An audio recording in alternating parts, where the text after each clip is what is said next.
সন্তানের মাথায় হাত রেখে যদি আল্লাহ তাআলার এই দুইটি নাম পাঠ করতে পারেন, আপনার সন্তানের সমস্ত বিপদ আল্লাহ তাআলা মুক্ত করে দিবেন। আমরা সবাই চাই আমাদের সন্তানের বিপদ মুক্ত থাক, রোগ মুক্ত থাক। যদি এই দোয়াটা পাঠ করতে পারেন, ইয়া আল্লাহু ইয়া বাররাহু। কখন পড়বেন এই দোয়াটা?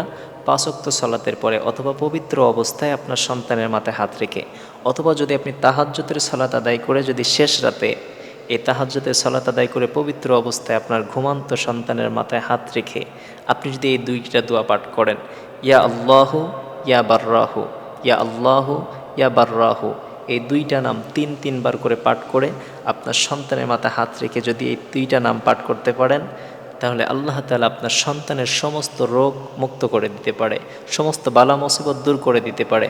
আমাদের প্রত্যেকটা পিতামাতার একটাই আশা, আমার সন্তানটা সুস্থ থাকুক, আমার সন্তানটা বিপদমুক্ত থাকুক। যদি আপনার সন্তানকে বিপদমুক্ত করতে চান, রোগমুক্ত করতে চান, তবে অবশ্যই আল্লাহ তাআলার এই খাস নাম ধরে আপনার সন্তানের মাথায় হাত রেখে দোয়া করে দেবেন। অবশ্যই আল্লাহ তাআলা আপনার সন্তানের সমস্ত রোগ মুক্ত করে দিবে, বিপদ দূরীভূত করে দিবে।